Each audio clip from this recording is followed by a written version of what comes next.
Hamas Israel जंग के बीच एक और युद्ध छिड़ता दिख रहा है। बताया जा रहा है कि ईरान इसराइल पर बड़ा हमला कर सकता है। इस चेतावनी को देखते हुए इसराइल ने शुक्रवार को ईरान या उसके प्रतिनिधियों द्वारा हमला किए जाने की संभावना को लेकर कमर कस ली है।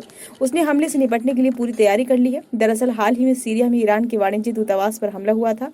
इसमें 2 ईरानी जनरलों की मौत हो गई थी। इससे ही ईरान बौखलाया हुआ है और उसने हमले का आरोप इसराइल पर लगाया है। साथ ही उसने जवाबी कार्रवाई करने की चेतावनी दी है।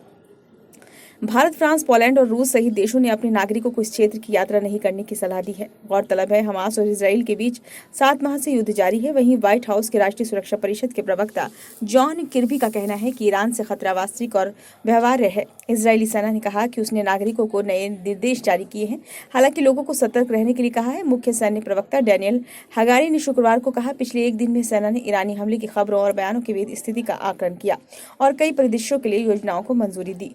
इसराइल के विदेश मंत्रालय ने उन खबरों पर कोई टिप्पणी नहीं की है जिनमें कहा गया है कि कुछ इजरायली राजनयिक मिशनों को आंशिक रूप से खाली कर दिया गया है और सुरक्षा बढ़ा दी गई है। इसराइल के एक बड़े दैनिक अखबार में कहा गया है, बदला लिया जाएगा और अगले कुछ दिनों में ही 1 अप्रैल को सीरिया में ईरान के वाणिज्य दूतावास पर हमला हुआ था। इससे दूतावास का एक खंड पूरी तरह ध्वस्त हो गया था। वहीं ईरान के 2 शीर्ष सैन्य जनरल और 5 अन्य अधिकारी भी मारे गए थे। इस हमले का ईरान इसराइल पर आरोप लग रहा है। साथ ही उसने जवाबी कार्रवाई करने की चेतावनी दी है। हालांकि इसराइल ने हमले की जिम्मेदारी नहीं ली है। ईरान के सर्वोच्च नेता अयातुल्लाह अली खामनेई ने बुधवार को चेतावनी दी थी कि इसराइल को सजा दी जानी चाहिए। उस पर इसराइली विदेश मंत्री ने कहा था कि अगर ईरान हमला करता है तो हम कड़ा जवाब देंगे। इसराइल द्वारा काफी दिनों से सीरिया में ईरान से जुड़े ठिकानों पर हमला किया जा रहा था, लेकिन ताजा हमला अपने आप में पहला है जिसमें ईरानी दूतावास को निशाना बनाया गया। ईरानी दूतावास पर हमले में हिजबुल्लाह के लड़ाके भी मारे गए हैं।